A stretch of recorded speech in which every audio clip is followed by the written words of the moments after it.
Hello everyone, welcome back on my channel study Mantra. Guys, जैसा कि आप सभी को पता है कि इग्नू के एग्जाम स्टार्ट हो चुके हैं जून और जुलाई सेशन के।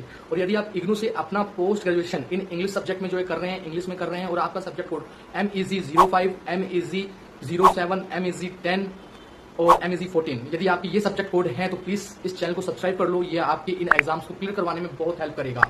और गाइस, जैसे कि आपको पता ही है, MEG05 का एग्जाम आपका 1 जुलाई को है। और ये सब्जेक्ट जो है ना, बड़ा टिपिकल जो है सब्जेक्ट है, और ये बड़ा ना हार्ड है। काफी सारे बच्चे इस एग्जाम में जो है ना फेल हो जाते हैं। रीजन उनकी जो है ना सही स्ट्रेटेजी नहीं है इस एग्जाम को जो है करने की। तो गाइस, जैसे कि आपको पता ही है, हमने इस सब्जेक्ट से रिलेटेड शॉर्ट नोट्स की जो है सीरीज को आगे बढ़ा रहे हैं। हमने इससे पहले plateaus point of view, Aristotle's point of view और दोनों ही टॉपिक से रिलेटेड जितने भी आपके शॉर्ट नोट्स बनते हैं, चाहे हम हमाकिया की बात कर लें, ट्रेजिक हीरो की बात कर लें, ट्रेजिक फोल की जो है बात कर लें, इसके अलावा मिमीसिस की बात कर लें, ऑप्सिस की जो है बात कर लें, लेक्सिस की जो है बात कर लें, ठीक है। तो हमने इस चीज को जो है ना कवर कर लिया है उन वीडियोस में। उन वीडियोस को आपको जो है ना पूरा देखना पड़ेगा, तब आपको हर एक शॉर्ट नोट्स जो है ना समझ में आ जाएगा। अब हम जो है ना शॉर्ट सीरीज में, जो भी शॉर्ट नोट्स की सीरीज है ना, इसमें जो है आगे चलते हुए थ्योरी ऑफ रासा को जो है कवर करेंगे। तो यदि आपको पता हो, थ्योरी ऑफ जो रासा है ना, तो इससे ना कई सारी चीजें ना कनेक्ट करती हैं। जैसे कि थ्योरी ऑफ भावा की बात कर लें, अलंकारा जो है थ्योरी की जो हम बात कर लें, स्फोटा थ्योरी की बात कर लें, ध्वनि थ्योरी की बात कर लें, तो ये जो चीजें जो है ना थोड़ी सी टेक्निकल हो जाती हैं। देखिए, जो आपका ये सब्जेक्ट ना टिपिकल इन द सेंस कि इसमें कुछ ना पॉलिटिकल साइंस से रिलेटेड भी जो है कुछ कॉन्सेप्ट है, लेकिन उसको जो है लिटरेचर बेस में जो है कन्वर्ट जो है कर दिया गया है। तो इस वजह से ना आपको थोड़ा सा ना अटपटा लगता है पढ़ने में कि हमको भाई प्लेटो पढ़ना पड़ रहा है, हमको एरिस्टोटल पढ़ना पड़ रहा है, हमको मार्क्सिज्म जो है पढ़ना पड़ रहा है, ठीक है। और इवन इसमें जो है ना फेमिनिज्म थ्योरी भी आएगी, वो भी जो है ना पॉलिटिकल साइंस से ही जो है रिलेटेड है। तो इसी वजह से ये सब्जेक्ट थोड़ा सा टिपिकल हो जाता है और पढ़ने में ना बड़ा अजीब सा लगता है, पढ़ने का जो है ना मन नहीं करता। बट गाइस, यदि आपने पूरे साल भी तैयारी नहीं करी तो हमारे इस चैनल को आप सब्सक्राइब कर लीजिए। ये चैनल आपकी बहुत बहुत हेल्प करने वाला है। आप मुझे जो है ना थैंक यू बोलेंगे, मेरे चैनल को सब्सक्राइब करेंगे और अपने दोस्तों के साथ वीडियो को जो है शेयर करेंगे। और पास होने के बाद आप जो है ना मेरी वीडियो पे कमेंट करेंगे कि thank you so much sir, हमारी इतनी हेल्प करने के लिए। तो गाइस, हमको मोटिवेशन के लिए चाहिए होता है कि आप हमारे चैनल को सब्सक्राइब करें, हमारी वीडियोस को जो है लाइक करें, तभी हम आपकी best of the best help कर पाते हैं, best of the best video. Guys, आज की वीडियो में हम थ्योरी ऑफ अलंकारा को कवर करेंगे। लास्ट वीडियो में हमने theory of rasa, theory of bhava, theory of dhvani, और आज की इस वीडियो में थ्योरी ऑफ अलंकारा को जो है कवर करेंगे और इसको जो है जानने का जो है प्रयास करेंगे। तो गाइस, आज की इस वीडियो में हम अलंकारा थ्योरी को जो है कवर करेंगे। आपका सब्जेक्ट कोड MEG05 है और आपका ये एग्जाम 1 जुलाई को जो है होने वाला है। तो इसलिए आज हम अलंकारा थ्योरी को कवर करेंगे। मोस्ट इंपोर्टेंट टॉपिक है, शॉर्ट नोट्स है, इसको जो है कवर करना जो है बेहद आवश्यक है। ठीक है गाइस, तो चलिए वीडियो को स्टार्ट करते हैं बिना देरी किए हुए। अलंकारा, देखो अलंकार है ना, अलंकारा का मतलब एक मतलब होता है ऑर्नामेंट, मतलब आभूषण, ठीक है। और इसका एक मतलब होता है संस्कृत में to make sufficient, to make sufficient, सब कुछ अच्छे से जो है करना, ठीक है, पर्याप्त। टू मेक सफिशिएंट मतलब सबको पर्याप्त मात्रा में जो है व्यवस्थित करना, ठीक है। अब देखिए यहाँ पे मैंने फिर से बता दिया, अलंकार, अलंकार का मतलब क्या होता है, ऑर्नामेंट, ऑर्नामेंट मतलब आभूषण, और इसको जो है इंग्लिश में कहते हैं इम्बेलिशमेंट, ठीक है, इसको ये भी कहते हैं। तो आप किसी भी रूप में इसको व्यक्त जो है कर सकते हैं, ठीक है। चलिए वीडियो को स्टार्ट करते हैं और समझने का प्रयास करते हैं अलंकारा को। अलंकारा आपने जो है हिंदी लैंग्वेज में भी पढ़े होंगे, संस्कृत भाषा में भी जो है पढ़े होंगे, ठीक है। चलिए आज इसको हम जो है समझने का प्रयास करते हैं। अलंकारा, अलंकार बोलो, अलंकार बोलो, बात एक ही है। Alankara is in its true sense belongs to the study of language. तो सच्चे अर्थों में अलंकारा का अर्थ जो क्या होता है, स्टडी ऑफ लैंग्वेज। ये क्या है, ये एक प्रकार से भाषा का अध्ययन है alankara. Anyone who touched any of the Indian language, तो किसी ने भी भारतीय भाषा को जिसने भी जो है छुआ होगा ना, must have come across this term, और तो उसने इस टर्म को, अलंकारा टर्म को जरूर से जो है सुना होगा। The term alankara literally means ornament. जो ये टर्म है ना अलंकारा, इसका जो शाब्दिक अर्थ है उसका मतलब होता है ऑर्नामेंट, मतलब आभूषण। अलंकारा ऑल्सो नोन एज अलंकारा। तो अलंकार कहो चाहे अलंकार कहो, बात क्या है, बात एक ही है, ठीक है। चलते हैं। जस्ट लाइक अ वुमेन, जिस प्रकार से एक महिला, औरत यूजेस ऑर्नामेंट, आभूषणों का प्रयोग करती है टू एनहेंस हर ब्यूटी, अपने सौंदर्य को बढ़ाने के लिए, अलंकारा इज यूज्ड, उसी प्रकार से अलंकार का जो है प्रयोग होता है एसेंशियली, आवश्यक रूप से to enhance the beauty of poem, उसी प्रकार से जो पोयम होती है उसकी ब्यूटी को बढ़ाने के लिए हम अलंकार का जो है यूज करते हैं। अलंकारा इज अ संस्कृत टर्म्स, अलंकार क्या है, ये एक संस्कृत टर्म है, ठीक है, जिसका मतलब है to make sufficient.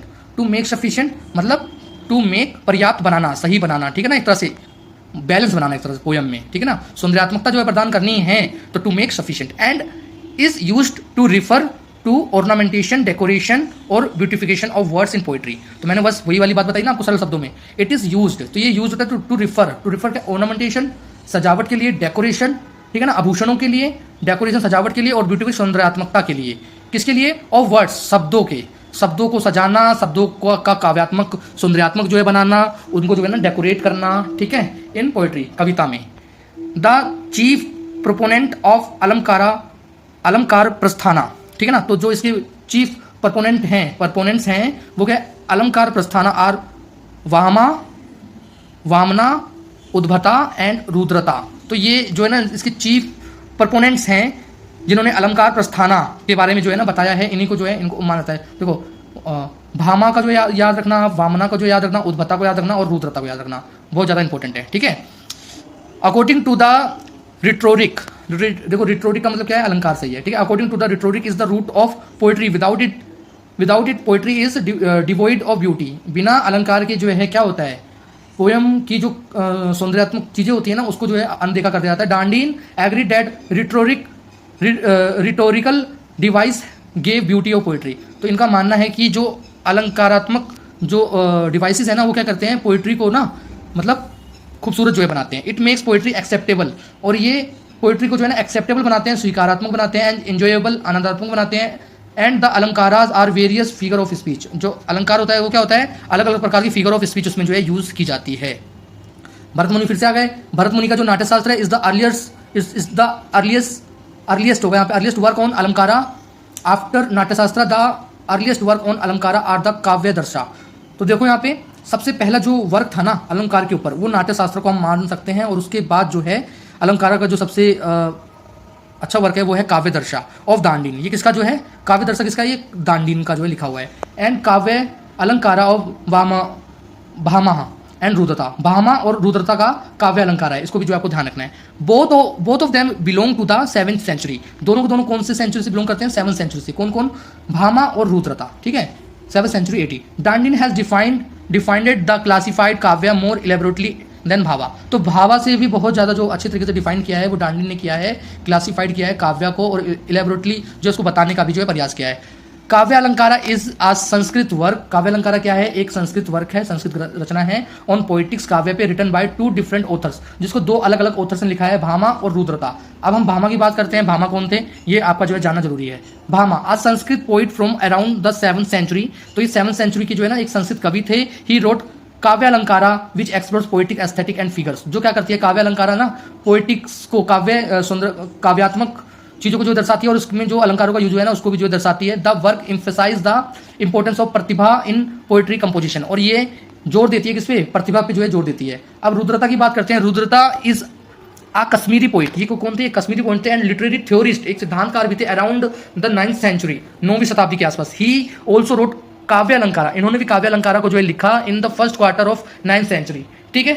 He was also known as Shatanand. इनको जो है शतानंद के नाम से भी जो है हम जानते हैं, ठीक है। अब देखिए आगे, alankara is a literally embellishment that can be based on word और साउंड सेंस। तो अलंकारा क्या है, लिटरेरी जो है ना ये इम्बेलिशमेंट के ऊपर जो है आधारित है, ठीक है ना, सौंदर्यात्मकता के ऊपर जो है आधारित है। That can be based on word और साउंड, ठीक है ना, जो वर्ड और साउंड के ऊपर जो है निर्भर करता है, ठीक है, वर्ड और साउंड के सेंस पे जो है निर्भर करता है। The alankara school of poetry was concern with the factors that makes a beautiful composition, ठीक है। आपने तो अलंकारा पढ़े हैं, जब आप किसी भी कविता में अलंकार को पढ़ते हो तो आप देखते हो ना अनुप्रास अलंकार का जो है कैसे प्रयोग हुआ है, उत्प्रेक्ष अलंकार का कैसे प्रयोग हुआ है, रूपक अलंकार का कैसे यूज हुआ है, वो पोयम को किस प्रकार से जो है अच्छा जो है बना देते हैं। यदि हम हिंदी में बात करें, कनक कनक थी 100 गुना, ठीक है, तो आपने ऐसी कई सारी जो है कविताएं जो है पढ़ी होंगी, है ना। चलते हैं आगे। अलंकारा theory was given by Bhama in his book काव्य अलंकारा। तो भामा के द्वारा भी जो है अपनी पुस्तक में इन्होंने जो है इसको जो है दिया था। It is use to enhance the beauty of poetry and music. तो ये क्या करती है, ये beauty of poetry and music मतलब संगीत को भी जो है मतलब एक अद्भुत जो है बनाती है, और कविता को भी जो है अद्भुत बनाती है। अलंकारा डिवाइडेड इनटू 2 पार्ट्स। तो ये 2 पार्ट्स में जो है बांटा हुआ है, आपको पता ही है, शब्दालंकारा और अर्थालंकारा, ठीक है। तो देखिए यहाँ पे शब्दालंकारा और अर्थालंकारा 2 भागों में बांटा गया है, ठीक है। अब हम बात कर लेते हैं शब्दालंकारा की। Shabdalankara it is made of 2 words, shabda and alankara. Shabda means word, shabda means word and alankara means ornament. तो जो यहाँ पे जो है शब्द दिया हुआ है इसका मतलब क्या होता है, वर्ड, और यहाँ पे जो अलंकारा हुआ है इसका मतलब होता है ornament. There are some specific word that create an ornamental effects. कुछ स्पेशल वर्ड्स होते हैं जो ऑर्नामेंटल इफेक्ट्स इन पोयम, जो आभूषणात्मक रूप से जो है ना पोयम को सुंदरात्मक जो है बनाते हैं, सुंदर बनाते हैं। There are mainly 3 figure of speech in shabdalankara. Shabdalankara में ना 3 फिगर ऑफ स्पीच हैं। कौन कौन से हैं उसको हम देख लो। अल्ट्रेशन की हम बात कर लें, अनुप्रास अलंकार, एलिट्रेशन, ठीक है, यमक अलंकार, होमोनिम, ठीक है, श्लेष अलंकार, पन, ठीक है। तो अनुप्रास अलंकार का क्या होता है, when a consonant word repeat seriously more than once, ठीक है। तो वो क्या होता है, जैसे कि पीटर पीपर, picked up pack of pickled paper, ठीक है। आप जो यहाँ पे देख रहे हो, यहाँ पे देखो पहला वर्ड रिपीट हो रहा है ना, P P P P P, ठीक है। तो ये क्या है, ये अनुप्रास अलंकार है, ठीक है। कॉन्सोनेंट का रैपिडली जो यूज हो रहा है। यमक अलंकार, when some word repeat more than once but each time its meaning is different, जब शब्दों को ना बार बार रिपीट किया जाता है पर हर बार शब्द का अर्थ जो है बदल जाता है। जैसे कि हम बोलें all is well, well all is well, ठीक है। देखो यहाँ पे all is well की बात करिए, सब कुछ सही है, और all is well, तो एक का मतलब सब है और एक का मतलब क्या है, कुआं है, ठीक है। तो शब्दों के अर्थ जो है अलग हो जाते हैं। अब श्लेष अलंकार की बात कर लें, when a word is used once but it gives more than one meaning, श्लेष अलंकार में क्या होता है, ठीक है। तो जो वर्ड होता है ना, ये जो है ना डिफरेंट जो है मीनिंग देता है, एक बार अलग अर्थ, फिर दूसरी बार जो है अलग अर्थ, ठीक है। चलते हैं आगे। अर्थम अलंकारा क्या होता है भाई, it is made of two words, अब ये भी दो शब्दों से मिलकर बना है, artha and alankara. Artha means meaning of the word and alankara means ornament. अर्थ का मतलब क्या हो गया, इसका मतलब हो गया मीनिंग अर्थ का, ठीक है, और अलंकारा का मतलब वही हो गया ornament. The meaning of the words that creates the required enhancement, ठीक है ना, एनहेंसमेंट। अब देखो इसमें जो है कितनी फिगर, 5 फिगर ऑफ स्पीच जो इसके अंदर आती है, उपमा, रूपका, उत्प्रेक्षा, ठीक है, अतिशोक्ति और मानवीकरण, ये 3 प्रकार के अलंकार आ जाते हैं। इंग्लिश में कहते हैं स्माइल, मेटाफर, हाइपरबोल, पैरासोनिफिकेशन और ह्यूमनाइजेशन फिगर्स, ठीक है। ये 5 प्रकार की फिगर ऑफ स्पीच आ जाती है। अब हर एक को जो है ना एक्सप्लेन कर दिया है भाई। उपमा अलंकार क्या होता है, smile, when an object or person is compared with another object or person. उपमा में क्या होता है, कंपैरिजन होता है एक का दूसरे से। The face is as beautiful as lotus, तो यहाँ पे जो है फेस की तुलना किससे की गई है, कमल से जो है की गई है, ठीक है। Rupaka alankara, metaphor, when the subject and the object are considered same, जब सब्जेक्ट और ऑब्जेक्ट दोनों को जो है ना बराबर का माना जाता है, एक माना जाता है। It is a metaphor. She is the moon, जैसे कि हमने कहा सी इज द मून, वो क्या है, वो चांद है, वो चांद की तरह है, वो चांदनी है ना, वो गुलाब है, ठीक है।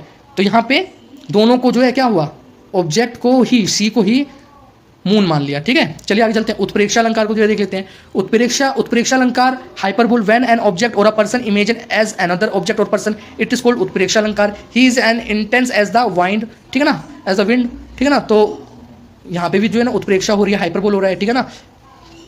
ही is an intense as the wind, तो मतलब वो मतलब इतना इंटेंस था ना, मतलब जैसे कि जो है ना मतलब विंड की तरह, ठीक है।